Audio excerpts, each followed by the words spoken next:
cómo les fue a los dos grupos en complicaciones de la hipertensión arterial. Y la lógica dice que el grupo de rojo le va a ir mejor, porque tiene tratamiento más agresivo. La pregunta es, ¿será eso cierto? Pues esa fue la pregunta que nos hicimos. Y entonces nos dimos a la tarea de buscar este tipo de estudios. Resulta que entonces, con la participación de la universidad en un trabajo multidisciplinario, nos dimos esa tarea y encontramos que eso se ha hecho 7 veces. Hay 7 estudios que han distribuido los pacientes de forma aleatoria a tratamiento convencional versus tratamiento más agresivo, tratando de hacer una cifra meta de presión arterial. Eso da un total de 22.000 pacientes, por un seguimiento promedio de 3.8 años, es decir, 84.000 años paciente. Eso es una buena cantidad de información. ¿Cómo le fue a sus pacientes? El grupo tratado más agresivamente, como ustedes pueden ver aquí, les bajaron más la presión arterial.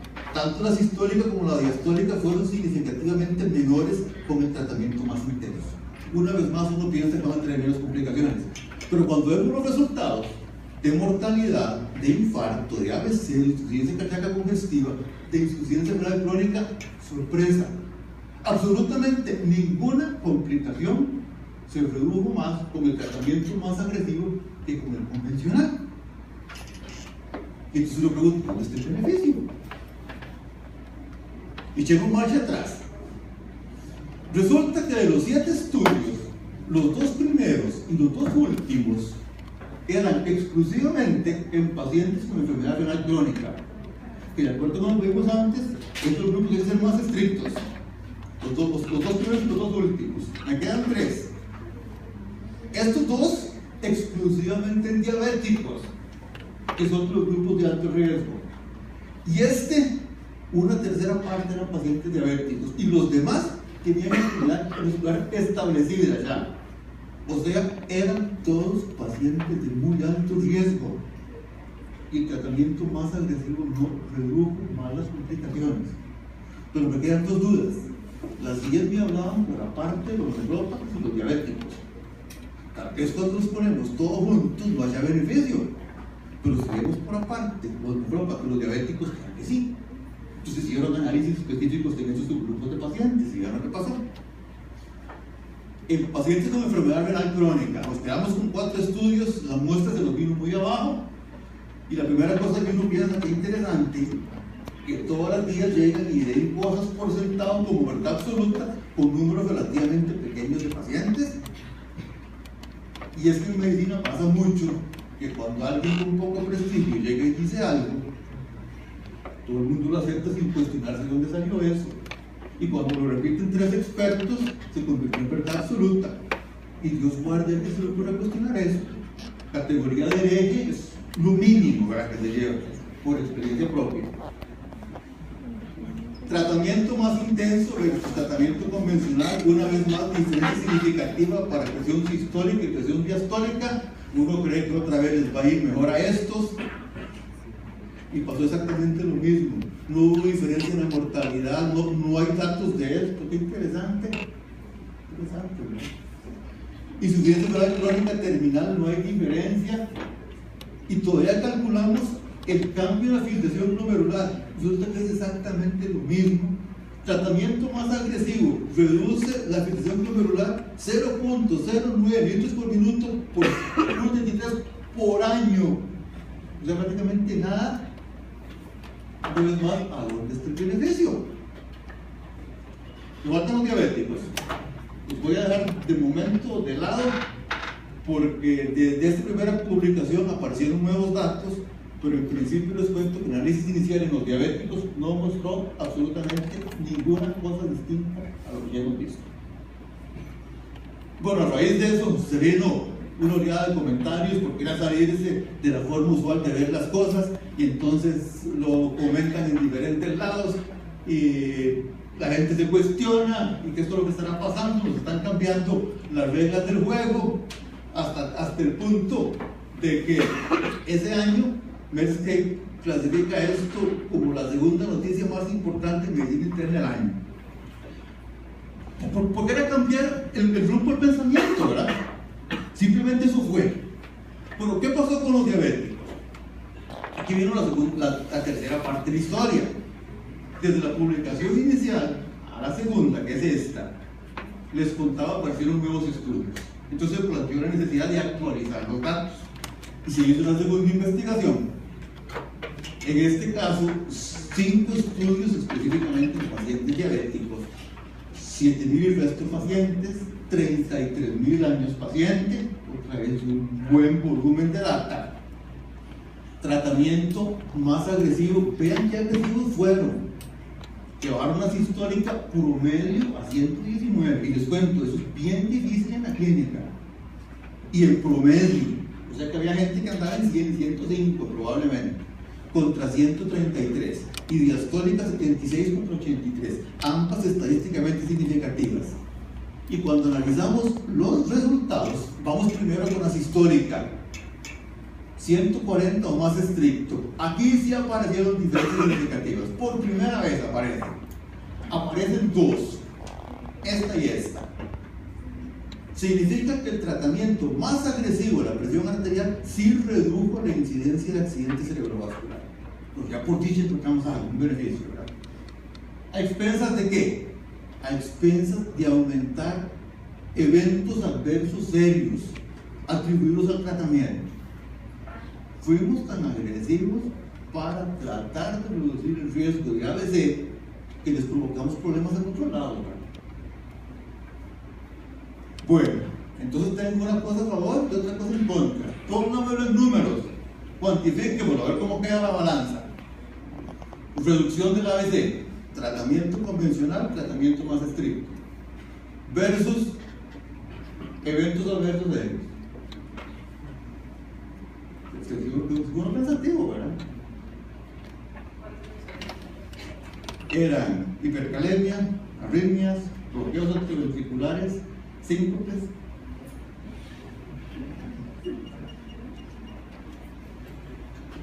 Problemático, ¿verdad?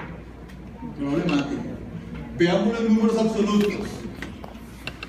El tratamiento estricto del ABC redujo la incidencia, el tratamiento agresivo de hipertensión arterial redujo la incidencia de ABC de 2.6% a 1.5%. Eso es un 1.1% absoluto. Hay que tratar a 91 pacientes agresivamente por casi 5 años para prevenir un accidente cerebrovascular. Ahora comparémoslo con los eventos adversos serios. El cambio absoluto fue un 2%. Por cada 50 pacientes que tratan agresivamente, estamos provocando un evento adverso serio. Si ponemos las dos cosas juntas, por cada paciente que beneficiamos, hay 2 que estamos dañando. Esas son las cifras problemáticas, ¿verdad? Problemáticas. Con respecto a la presión diastólica en los diabéticos, una vez más, nada, ninguna diferencia. Entonces, ¿qué estamos haciendo? ¿Estamos realmente revirtiendo el proceso? ¿O nos estamos quedando más tranquilos creyendo que estamos haciendo mejor las cosas y exponiendo al paciente a eventos serios con mayor frecuencia? Eso no voy a brincar por razones de tiempo. Se lo resumo, eran adultos mayores en donde 2 estudios muy parecidos que llevaron a esta conclusión que ya se les mencionó. A raíz de todo esto, las guías de manejo de hipertensión arterial cambiaron. Esta es la última versión publicada el año pasado, las guías americanas. Primera cosa que llama la atención, se olvidaron de los 130-80. Aquí está la población general, aquí están los diabéticos, aquí están los nefrópatas crónicos. Ya no existe el 130-80, 140-90 para todo el mundo. Y segunda cosa que desapareció el sígalo bajando si el paciente tolera. Que eso no existe tampoco. Desapareció de las guías. La única excepción son los adultos mayores, en donde más bien alguna gente cree que hay que ser incluso menos estricto con la presión sistólica y están recomendando 150 de presión sistólica. Con paso a los 2 estudios que me brinqué.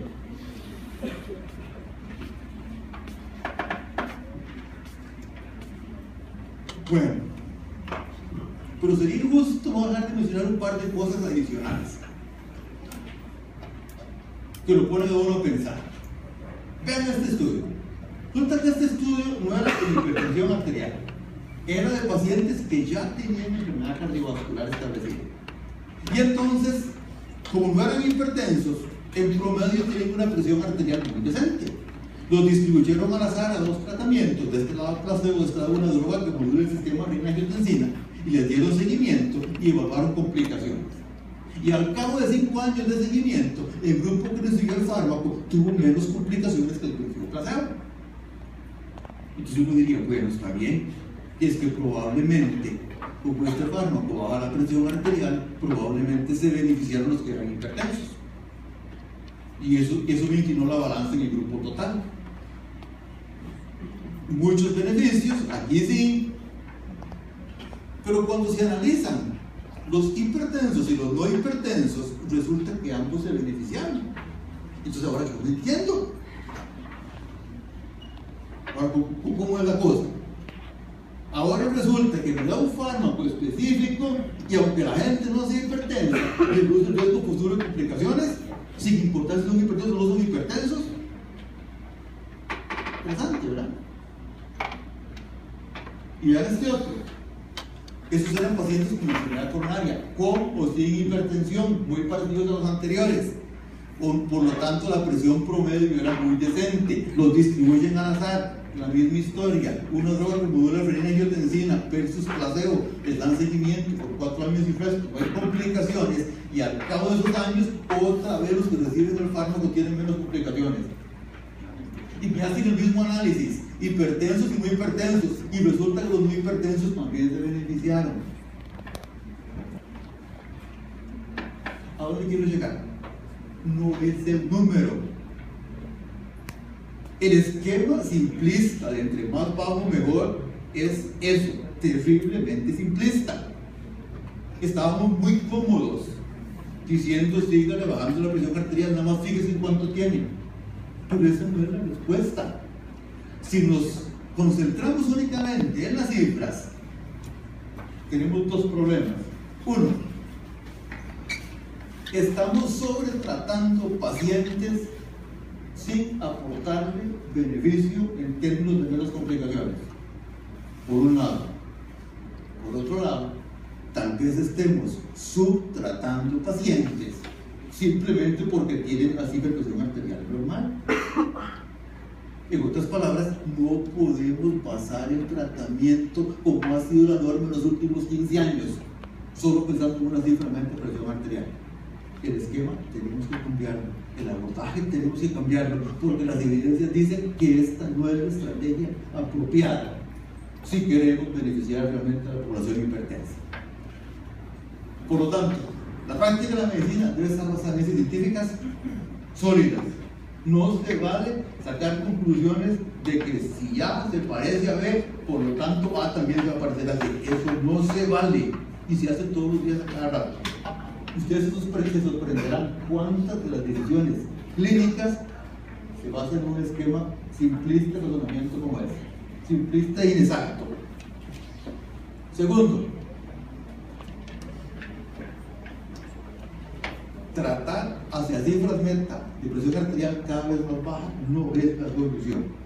Entonces, ¿cuál es la solución? No sabemos. Pero hay varias posibilidades. Una, tal vez en lugar de ponernos muy obsesivos, cuando el daño vascular está muy avanzado, deberíamos tratar más temprano. Es ser más apropiado en el tiempo. El símil es un partido de fútbol.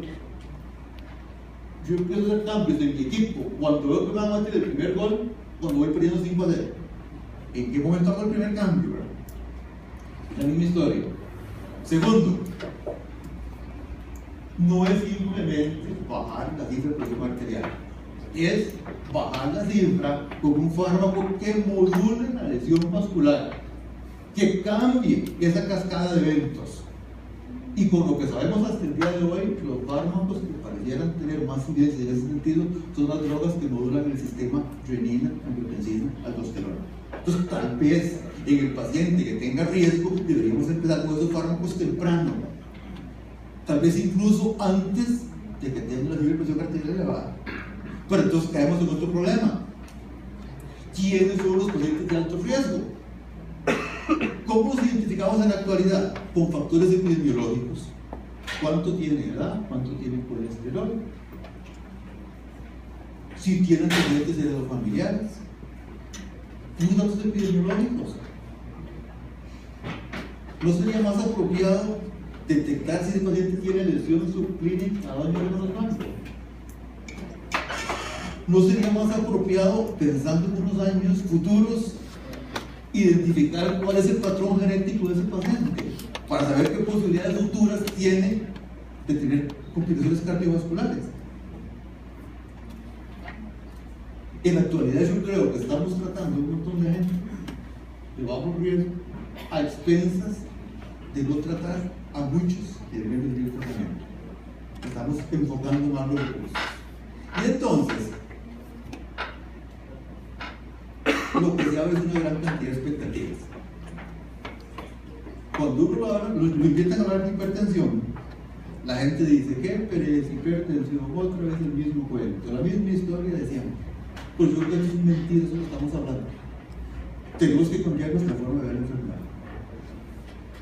Y una vez más, la única forma que podemos cambiar eso, acuérdense de las palabras del doctor Fornalera, es con que la gente joven se involucre y que se lleve la idea de que hay muchas cosas que definir. Estamos muy lejos de saber la verdad en algo tan estudiado como hipertensión arterial. Ahora imagínense las cosas que unos estudiantes. Bueno, cierro como empecé. Agradezco la invitación. Pero como agradezco la invitación, los voy a invitar a una actividad que tampoco se va a evaluar en un examen. Resulta que la Escuela de Medicina activó el año pasado una cátedra que la idea es discutir problemas de salud nacionales y se invita a agentes de diferentes organismos. El año pasado tuvimos 3 actividades muy interesantes cuyo común denominador fue la ausencia de estudiantes de medicina. Y lastimosamente, algunas de las actividades que sí tuvimos estudiantes de medicina fueron estudiantes de otra universidad. Bueno, la próxima que tenemos es esta. ¿Perdón? Eso es del 2015. No, eso no está claro por lo laboratorio. Sí, es 2014. Y es 2015, ¿verdad? Es 2015. Bueno, esta invitación por dicha que no se ha circulado todavía. Estuviera gente del Seguro Social, del Ministerio de Salud, del Ministerio de Educación, del INCODER, de la Asociación de Endocrinología, de la Escuela de Medicina de Administración de Diabetes. Que creo que va a ser interesante. Y vean que la pregunta no es qué deberíamos hacer, es el positivo, qué es lo que vamos a hacer. Entonces, están cordialmente invitados dentro de 3 semanas a los estudios con permiso. Muchísimas gracias.